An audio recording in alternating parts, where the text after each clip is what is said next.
In this morning's Health Watch, as spring gets into full swing, so does tick season. The CDC reports the most weekly emergency room visits for tick bites for this time of year in at least a decade. And of every 100,000 weekly ER visits, 85 were for tick bites. CBS News medical correspondent Dr. Celine Gounder is here. She's also editor-at-large for public health at KFF Health News. Good morning, Celine. All right. So here's the question. We're obviously early in tick season, and why do you think we're seeing this rise? Is it because more people are aware of ticks, or because the number of actual tick bites and Lyme disease has risen? It's some of both, actually. People are much more aware. They're much more likely to go see the doctor, to go to the ER if they have a tick bite. They are aware that maybe they need antibiotics after an exposure. But we're also seeing, due to climate change, due to global warming, we're seeing warmer winters, which makes it easier for ticks to survive through the winter, meaning that it's not just necessarily the Northeast where you're seeing these. They're spreading geographically, and so more people are exposed. And it's estimated that almost 500,000 people end up getting treated for Lyme every year, much more than what the official estimates are. So I was in Vermont last fall, and I had a tick on me. Yeah. Oh, man. Where was it? Where was it? On my waist. On your waist. First of all, it's tiny, but incredibly difficult to remove, and then remarkably difficult to kill. How did you spot it?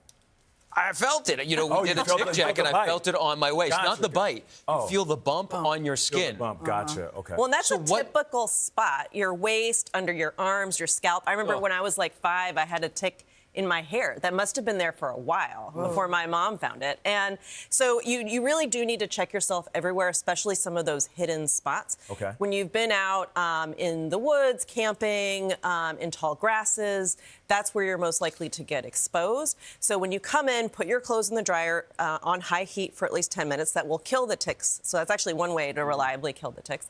And then check yourself all over. Take a shower right away.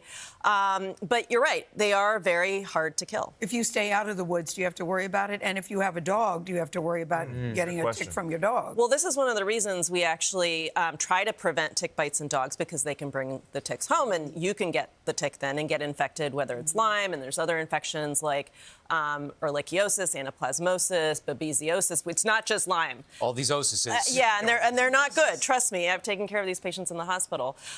So there's a lot of reasons you want to be avoiding tick bites. But if you stay out of the woods, do you have to worry about it? Well, so woods are definitely a high-risk area, but if you're on trails with tall grasses, you want to stick to the middle of the trail to reduce your exposure. Gotcha. And then some of the other things, permethrin spray on your clothing that lasts through multiple washes and kills ticks on contact.